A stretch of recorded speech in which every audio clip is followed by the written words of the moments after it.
L'histoire complète de l'ascension du prophète Mohammed. C'était une période très difficile pour le prophète Mohammed. Il venait de perdre Khadija, son épouse bien-aimée, puis Abu Talib, son oncle et protecteur. À la Mecque, les persécutions s'intensifiaient, et même à Taïf, il avait été rejeté et blessé. C'est alors qu'Allah, dans sa miséricorde infinie, voulut consoler son prophète par un miracle unique dans l'histoire de l'humanité. Al-Isra, le voyage nocturne, une nuit bénie, alors que le prophète se trouvait près de la Kaaba, l'ange Djibril, Gabriel, vint à lui. Sa poitrine fut ouverte, son cœur purifié avec de l'eau de Zamzam, puis rempli de foi et de sagesse. Djibril amena alors une monture céleste appelée Al-Bourak, blanche et lumineux, plus rapide que l'éclair.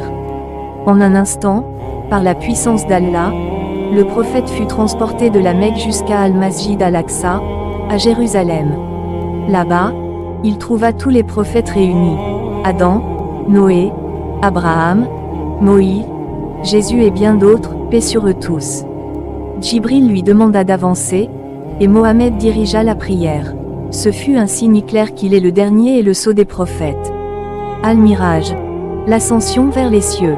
Après cela, Djibril fit monter le prophète vers les cieux. Premier ciel. Adam l'accueillit avec amour. Deuxième ciel. Issa, Jésus, et Yahya, Jean. Troisième ciel. Youssouf, à la beauté éclatante. Quatrième ciel. Idriss. Cinquième ciel. Haroun. Sixième ciel. Moussa, qui pleura par amour pour la communauté de Mohammed. Septième ciel. Ibrahim, adossé à Al-Bayt al-Mamour, la Kaaba des anges.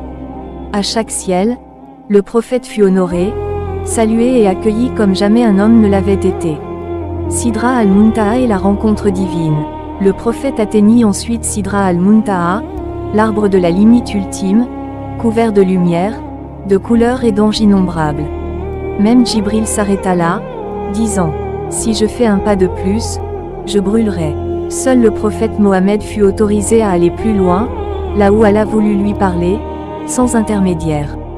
C'est à ce moment qu'Allah offrit le plus grand cadeau à la communauté musulmane, la prière Salah. Au début, 50 prières par jour furent prescrites.